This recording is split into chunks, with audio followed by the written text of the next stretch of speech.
ஒருத்தருக்கு வாய்ப்பு கொடுக்காம ஏன் வந்து வெளிநடப்பு செய்யறாங்க? பொதுவா வந்து எதிர்கட்சியா இருக்கும்போது ஸ்டாலின் சார் வெளிநடப்பு செஞ்சிருக்காரு. பொதுவா எதிர்கட்சிகளை வந்து பேச விடாம நிப்பாட்டுறதுதான் வந்து வாய்ப்பு கொடுக்காம இருக்கும்போது வெளிநடப்பு செய்வாங்க. அப்ப அவர் எதுக்கு வெளிநடப்பு செய்யறங்கிறது இது வரைக்கும் நமக்கு எந்த விதமான தகவலும் வந்ததே கிடையாது.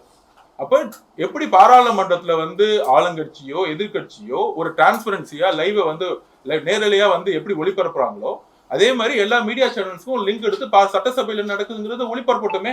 அப்ப எதிர்கட்சி தலைவர் அவருடைய பணியை செய்ய விடாம வெளிநடப்பு செய்யறாரா, இல்ல முதலமைச்சர் அவர்கள் வந்து எதிர்கட்சிக்கு வாய்ப்பு கொடுக்குறாரா இல்லையாங்கிறது நேரலையில போய் ஏன் டிரான்ஸ்பரன்சியான ஒரு கவர்னன்ஸ் உருவாக்க மாட்டேங்கிறாங்க? இந்த கொஸ்டின்ஸை வந்து பத்திரிகையாளர்களையே இது வரைக்கும் கேட்கல முதலமைச்சரை பார்த்து. இது எதிர்கட்சியா இருக்கும்போது முதலமைச்சர் ஸ்டாலின் அவர்கள் சொன்னது தானே, நேரலையில் ஒளிபரப்புங்க, எனக்கான பேசுறதுக்கு வாய்ப்பு கொடுக்கல அப்படின்னு வந்து அன்னைக்கு இருந்த இபிஎஸ் அவர்களை பார்த்து கொஸ்டின் கேட்டது தானே. அதுதான் நாங்க பதிவு பண்றோம். சட்டசபையை முதல்ல நேரலில் ஒளிபரப்பு பொதுமக்கள் பார்வைக்கு கொண்டு வாங்க.